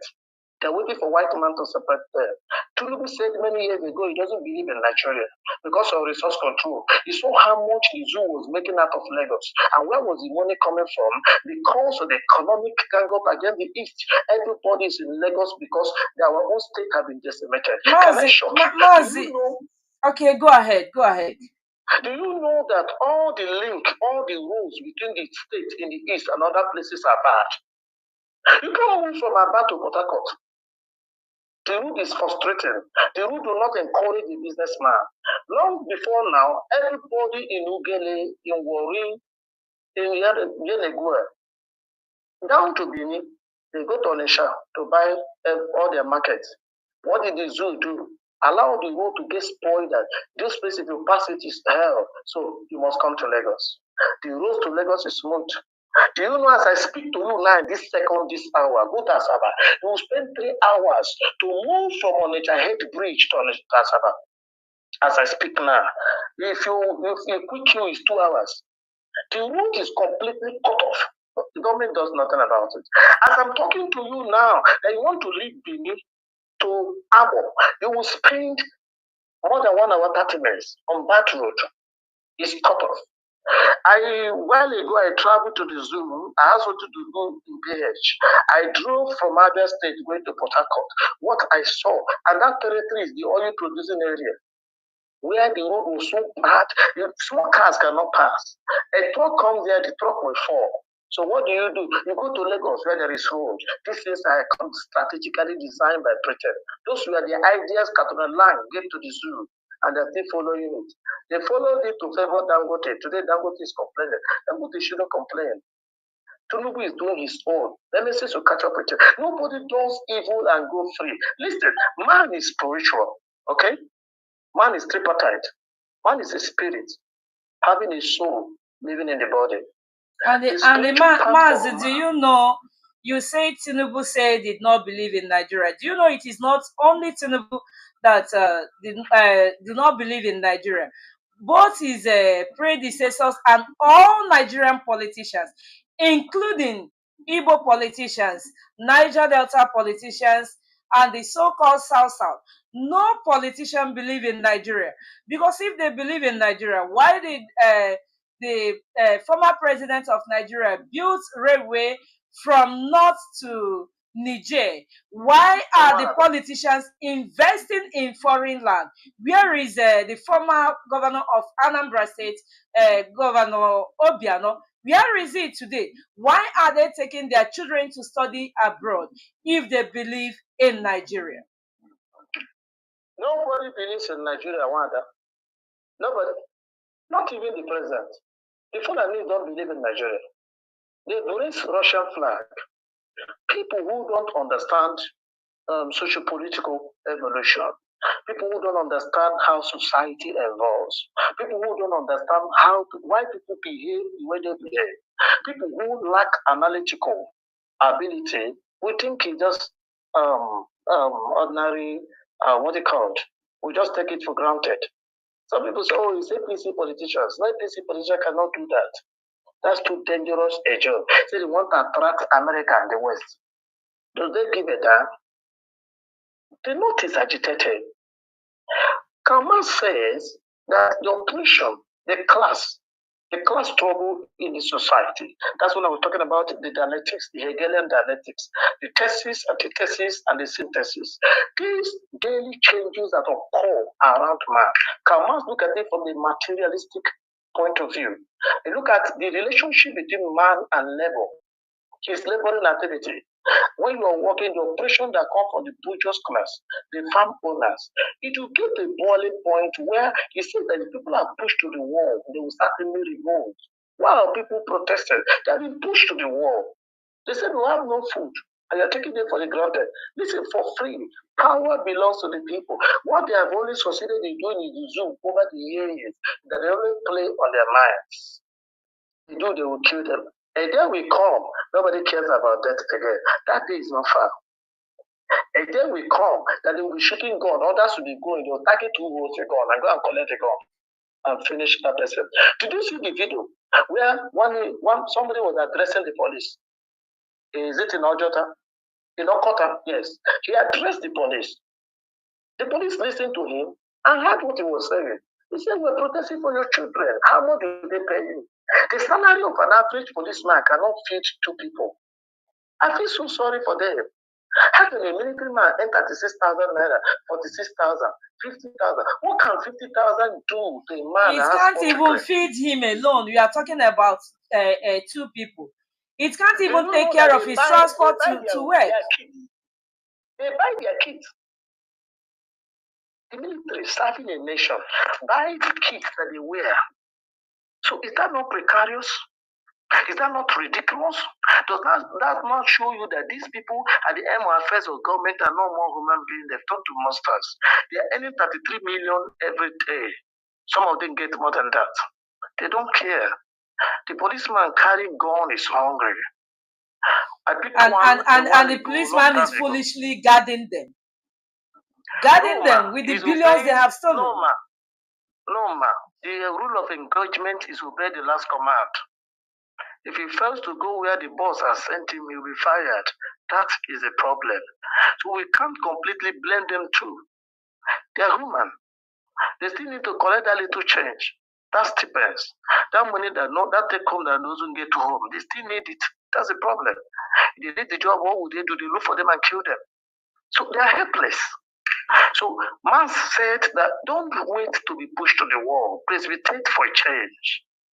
As it is in the zoo now, the Zugarians, the Nigerians are precipitating for change.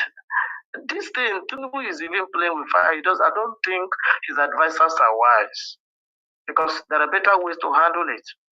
Make compromises. He's not ready to compromise the oil sector, and the oil controls everything. The pump price of fuel decides how much transport is. It decides how much food is sold.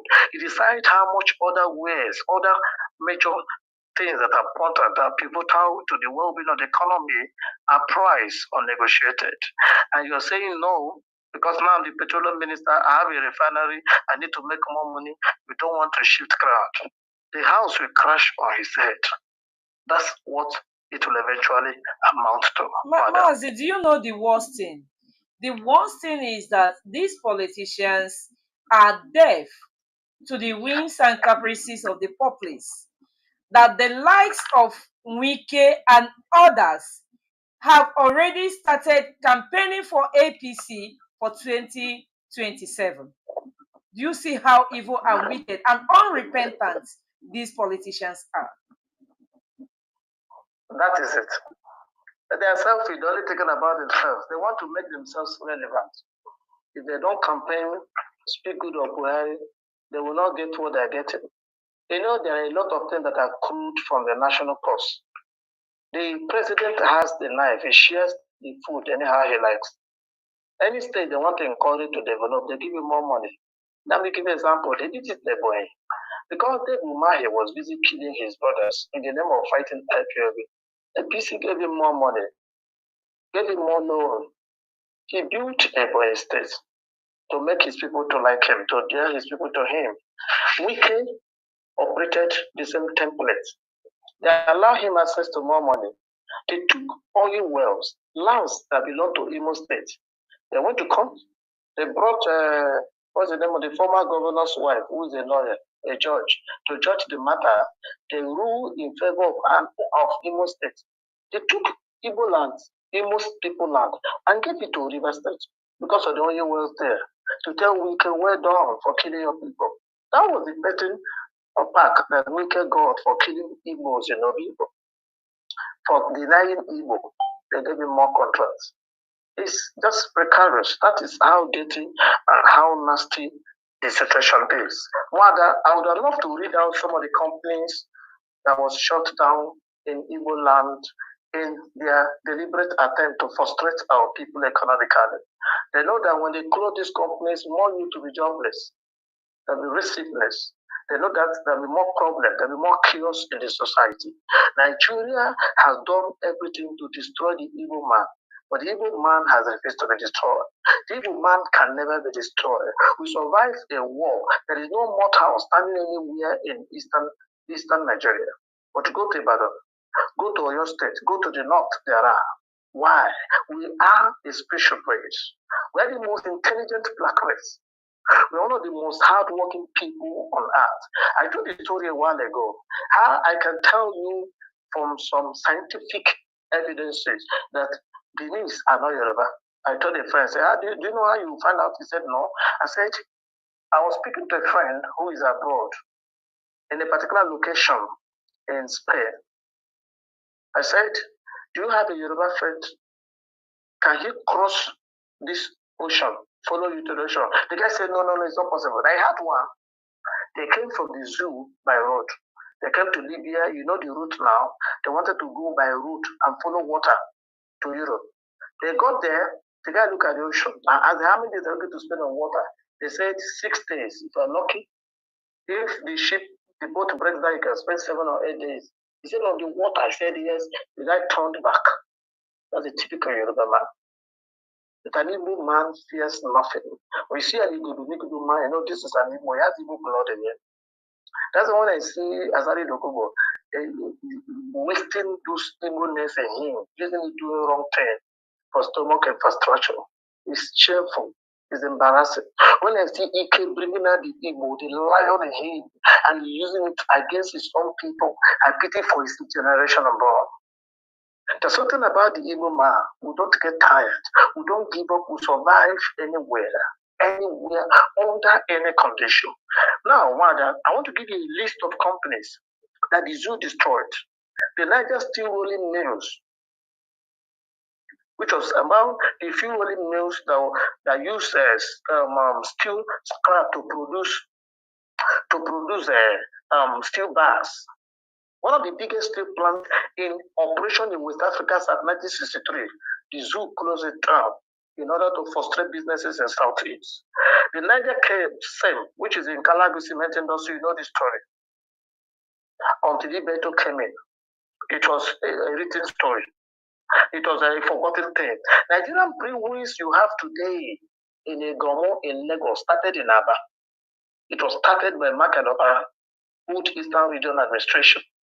They closed it down in the east and moved them to the west and to the north. How many of you could still remember that one man that is producing Kanu was told to relocate his factory to Lagos or Kaduna or risk withdrawal of his license? That's how the zoo roll. How many of you still remember Shetima, the terrorist, and his conversation with Ibikola and Musu? They talk about their deliberate attempt to emasculate evil businessmen. That's how the zoo roll. That's what Britain taught them. I'm not angry with these people doing these things. They're doing what their slave master taught them. Tobacco, glass, and mountain plant. There's a tobacco company that used to be in Iguacha. It was closed down. How can I shock you? The tobacco company that was opened by Michael Okwa in the east was relocated to Ibadan. That is the tobacco company you have now in Ibadan that is called the British American Tobacco. It started in eastern Nigeria. Who closed it down? These are the sad things that have happened to our people. Many people don't know. It was during Abacha. Abacha closed it and moved it to Southwest. Which other one? Now, you have the oil mining. Okay, the oil mining, that's the Shell, the Ark. That started in 1937 to 1957. They said they were not getting it in commercial quantity. As at that time, you could see oil floating everywhere because nobody had mined oil before, and people didn't know what oil was. When they come to fish, they'll be using their hand to separate oil, looking for how to dissect the water. If you go to Niger Delta, just like if you're in a swamp, if you're in Lagos, use your shovel. Only one shovel that you press to the wall, wait for 2 seconds. 60 seconds, water will fill it. That's how oil was floating in our region. At this time, that these thieves claimed that oil was not in large quantity. Do you know that there was a company called the Transamadi layout industrial area that you have today in Port Harcourt was established by Michael Obara. One person from there will come out and tell you he is not an Igbo man. Yes, Hotel Presidential in Port Harcourt today in Igbocha and the one in Enugu was opened by Michael Obara. How many of you know? Do you know that Michelin Tire Factory that had in the zoo started in Port Harcourt by Michael Obara? How many of you are aware that Obudu Cattle Ranch you have today in Cross River State was established by Michael Obara? Are you aware that the Owerri shoe industry was established? All these things have been closed. They have turned to a shadow of themselves. And Maz, do you know that these people, these great men who has done so much, contributed so much economically, that for one day they have never been honored in Nigeria? Not at all. They are not Nigerians. So don't be surprised. That is why nobody has recognized the genocide. Has the zoo for one say, oh, Igbo, we're sorry. On May 30th, we killed our brothers. We're sorry. Has anybody been bold enough to do that? The answer is no. Nnamdi is a genocidist. Gowon is a genocidist. What's his name? The man that killed Aguirre is ADC. That sold his master. Today he has oil well. He was rewarded with oil well. He has bought an island in the Caribbean. T.Y. Danjuma. They are genocidists. They have not come out to say we are sorry. I keep saying every day. Some people say, who is this? This is nobody, no problem. Nobody's talking. I lead one of the largest army of IPOB on the surface of the earth. The zoo is one of the largest families of IPOB. So when I talk, you listen. That Biafrans will revenge the Biafran genocide if they don't make amend. I was watching the video of Onyeka Onwenu where she was crying that they should reconcile. The pains of the war is still hurting her. They took her father's house in Port Harcourt. She knows where that house is today. One Igbo man lives there. Proud, you don't know shake. And Mazi, do you know what I said to somebody immediately the news of Onyeka Onwenu's death broke out? Immediately, the echoes of her cries came to my ear. And I said, oh, Onyeka Onwenu has died without seeing the properties of his father being resuscitated by Nigerian government. And I felt the pains because I knew that Onyeka Onwenu died with that pains caused to his family by the Nigerian government. It's a pity Nigeria is not human. Nigeria is not organic. Nigeria is a creation of one demon, one foolish man. If there is hell, that will rot in hell. But no problem, Biafra is coming. There is always an answer to questions. Many years ago, a black man, Chikobi, unraveled a mathematical mystery that existed for thousands of years. No black man, no white man would achieve that feat without being given a Nobel Prize. They denied him. Why? Because he's an Igbo man. Africa will not produce another Chinua Achebe in another 500 years. Never. He was not hungry. J.J. Okocha is the greatest black player, the greatest player that Africa has ever produced. Why was he not honored? Because he's an Igbo man. And his foolishness now, you still be preaching one Nigeria. Have you seen him identify with his Igbo-ness? He was rejected, he was hated, he was not rewarded because he is not Igbo. He doesn't have federal support. There are certain things you won't get until you have federal support. I'm still talking about cultural manipulations. You see, there are churches in Nigeria. Once is a Yoruba man, the state will give it all the boosters. And within a short time, everywhere is everywhere in the world. 30 years ago, Kumi cannot talk where Mobile is speaking. 25 years ago, Ulukoya cannot come out where Auzie is preaching. But today, where are those ones from Igbo land? Where are they? The only greatest Igbo man, Biafran, that have made international mark in that respect was who? Idahosa. Do you know that people don't know tomorrow that Idahosa is an Igbo man? That is a monkey. They don't know. If you say, you like claim everything Igbo, they are not aware. Is that probably why the likes of Tunde Bakare, who protested heavily against Goodluck Jonathan? I mean, the pastor of Lateran Assembly. Where is Tunde Bakare today? Is he not seeing all the mess of this present administration? Where is he today? Their brother is in power. They're getting more tight. The Yorubas working in the Turubo oil company are bringing more tight. So why do you want him to talk? The zoo has borrowed the money, has built a multi-billion auditorium. Why do you want him to talk? Do you want him to use bank and ECC to mess him up? You want Adeboye to talk? Do you know what he gains? Do you know that the Yorubas that are more in Shell and Chevron? Are you aware? Do you want their tithes to drop? They are in the institution of the zoo. They protect the zoo. There's one man of God I cherish so much. So later I went to run an investigation on him. I discovered that he went to UK and studied on Commonwealth scholarship. So he comes to his church every day to pray. Any power that want to break Nigeria, die. So I was telling somebody, you know why he's praying that prayer? He must defend those that met him. He came from a poor background. He would have died as nobody if the bridge didn't bring some chain from the oil they stole from Biafra land to give him scholarship to train him. So they are there to perpetuate these slavery institutions. It's a pity. Well, I don't have a problem with any of them. I like all of them. Biafra is calling. If these people don't make amend, they will turn our enemies. They will officially become our enemies forever. No Yoruba man has apologized for killing Biafrans. No Hausa man has come to say, we are sorry. We have destroyed. Look at how they militarize our space. Go and travel across Biafra. Within one state, you meet over 20 checkpoints. They are all collecting money.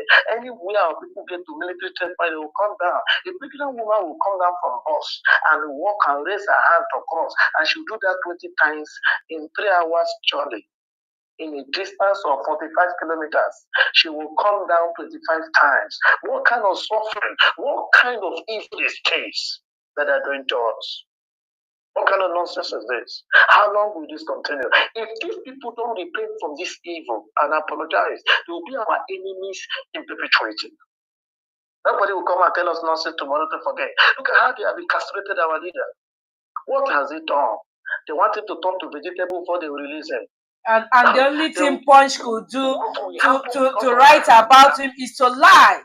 Is to lie that he's the leader of a proscribed or outlawed group, that he was arrested, that he ran away. These are the lies that they lie against him and against IPOB. Let me tell you why they brought the capital to Yoruba land. The British monitors everybody here.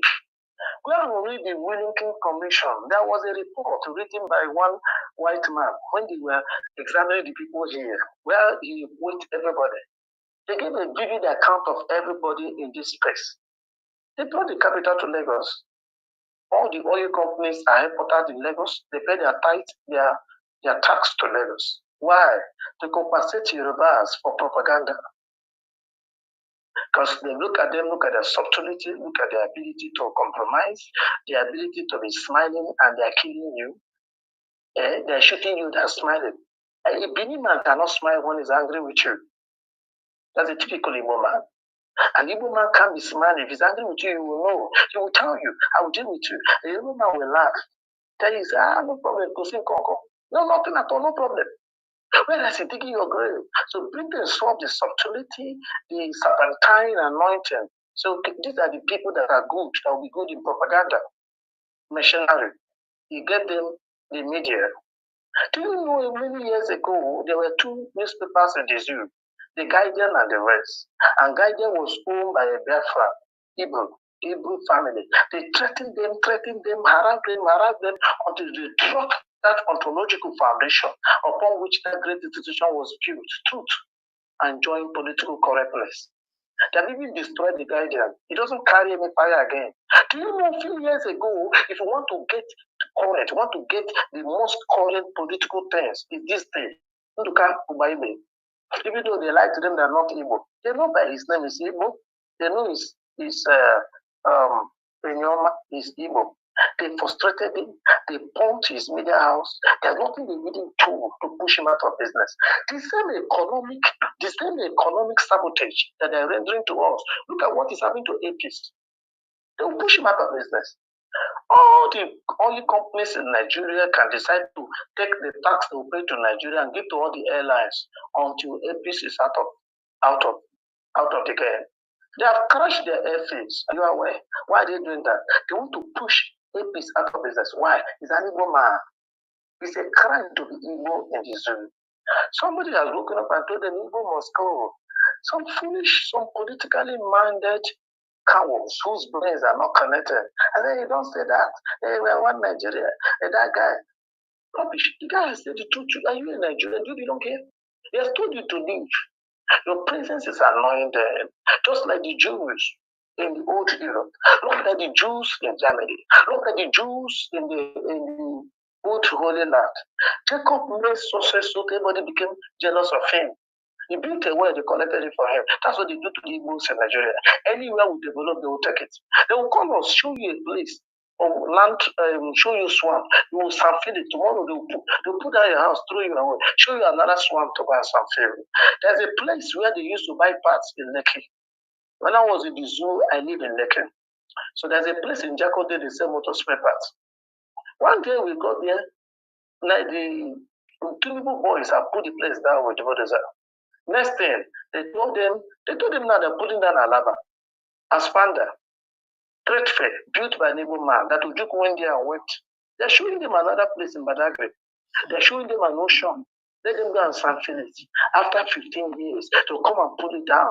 Look for another undeveloped place, send them to go and develop. So when will Igbo man learn? You, Ibibio man, when will you learn? You, Igodo man, when will you learn? You are busy developing another man's space, and you think you will have peace. You can never have peace. All right, Mazi J.C.I. As you are on this now, I must appreciate all your submissions. You've done wonderfully well. So, can you just use a few minutes, to summarize, and probably if you have advice to give to Biafran, can you do that in less than 5 minutes, please, so that we can wind down? Yes, madam. Biafrans all over the world, lovers of freedom, please don't stop supporting ESN. The leadership is going through tough time. The leadership are people who don't complain. They don't talk. Financially, they're doing a lot. It's not easy to feed one adult, let alone feed hundreds of them. Most of people are not doing the needful. Continue supporting the DOS. Continue supporting ESN. It's very important. Without ESN, would have long become. You see hearing about Biafra agitation today because of ESN. That's the truth. Mazi Nnamdi is still breathing today because of DOS. But many of you don't know. Without Chikedozian and his pain, the zoo would have closed our chapter. Our race would have been wiped out, obliterated out of the surface of the earth. They've done everything they could. There are all the burrow pits in Igbo land are filled with dead bodies. They killed us in their thousands. The Congos of this world, the Bubakos, the Europos of the mass of this world killed their people in large numbers. But thank God their eyes are open. I believe so. So therefore, start going home. They're giving you threats. Don't wait until they kill you before you go. They're raising Biafra Russian flag in the north. That is a red flag. The import, I will say it on air. If you're in the north, start making plans to go home. Don't allow 1966 caught up with you.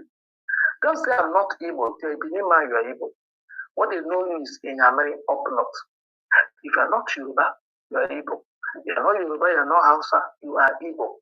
Agatu, you get it, you are able. If they start killing, they will kill you. In Surulere, when Tinubu boys went on rampage, they didn't spare any shop that because it's Benin. All the Biafrans in the north start going home. Our home is fertile. There's no business you want to do, you cannot do in our space. Everybody start going home gradually because Biafra is here. Biafra is here. Forget the lies. Allow Tinubu them. He will do them for I. We are going home. Nnamdi Kanu should be released because there's a limit to which we can wait. A day will come, God forbid, we will no longer listen to DOS. If anything happens to Nnamdi Kanu, we won't listen to DOS because the order has been given by the head of DOS. Nnamdi Kanu has given to the order. If you look for me, you don't see me. He told us what to do. When a day will come, we hit the street. The earlier you release Kanu, Tinubu is your wise. Please date for referendum. Your name will enter history book as the greatest wise black man. You want to behave like other fools that ruled and go, selfish interest. Continue. But this sheep you have been back on will swallow you because the sheep belong to the people. Jonah didn't give you this territory. You took it by force. Nobody has ever taken it by force and made meaningful progress. If you're stealing, recover the money you use, your bullying van you spent. It's time to fix them for referendum. If you want to retain your zoo, fine. Give us referendum. And stop dreaming of South, where you call South is Biafra land. Stop dreaming. You're building a highway from Lagos to Calabar. You never thought of to replace the railways. The first railway in Nigeria was built in 1913. It started where? In Enugu. Look at the order. It started from Enugu to Port Harcourt. To move coal from Enugu to Port Harcourt to be shipped to UK to generate electricity. Not until how many years later, 1926, before the railway was extended to Kaduna. Today, there are double railways in the western states. There are double railways in the north, up to Niger Republic. Buhari was already preparing for his brothers to join the Arab. They raised flag. They made a statement, and anything can happen any moment from now. So now, Tinubu, you didn't think of how to replace the railways that you remove from the APC removed from Southeast. You're building another road. You want to connect our people because you're Minister of Petroleum. You need our oil. The earlier you remove your hand before the oil will swallow you. The gods of our land is no more smiling. We are pronouncing words every day. Every day, I am grateful. Every day, we are talking to that act. The land swallows, and the land will swallow every stranger in Biafra land. Biafrans, start going home. Pray for Nnamdi Kanu's health every day, every morning, every night, every evening. Everybody get ready. Zoo push us to the wall. Everybody get ready to hit the streets. They are demonstrating that they are hungry. We are not hungry. The day they get us to that level, the day we march the streets, we will not look at anything face again. Because as soon as mother also you see, when you want to retaliate, the guy also see, that is where we're heading. It is not careful. What are going to stop here? Everybody continue to support DOS. It shall be well with you. I remain Mazi J.C.I. Onyeko. Shalom. Shalom, Mazi. Thank you so much for a well done job for this wonderful history. You are a very amazing historian, and that's what we mean by when we say that Mazi Nnamdi Kanu has raised an army, that it is even still a dream to a Nigerian government, that even as at now, that IPOB is waxing even stronger in the absence of Mazi Nnamdi Kanu, but still taking orderly from the leadership of IPOB. And that's why IPOB, we always say, hashtag DOS are wise. I want to thank you so much for your wonderful history that has benefited not just Biafran, but viewers and the freedom fighting supporters and lovers of freedom wherever they are. To our brothers whom they have deceived so much by calling them South. I know that as they listen to IPOB, that they get informed. That's why we always say to people, choose the media outlets where you listen to. Come to BTV, come to Radio Biafra London, go to all the IPOB news outlets to get informed, to get educated, because it is only IPOB that can decimate and break the zoo, because the zoo must disintegrate. We are not fighting for a better Nigeria. We are not fighting for a new Nigeria. All we are fighting for is for dissolution of Nigeria, for freedom of Biafra, and freedom we must get. I thank you, all of you, so much. And I must keep appreciating our technical director, who has been so wonderful in doing his job, in making sure that all the IPOB news or media outlets is working well and is up to date. I must thank you so much. And I must thank all the supporters of this movement, all the good people, and all the good people of goodwill. I must say thank you, and I must appreciate you all for being with us, for supporting ESN, and for supporting IPOB, especially IPOB leadership. We are people of discipline. We are people of great minds. We are people of great knowledge. And that we will continue to be even after us, our children are towing this very path, because ideology is a spirit that you cannot kill. Guns and bullets cannot stop us. Nothing. Prison, we are no longer afraid of prison. Death, we are no longer afraid of death, because already we are dead already. All we are asking for is, let us go. You've told us we are not Nigerians, and we are not Nigerians, and we do not in any way believe in your Nigeria.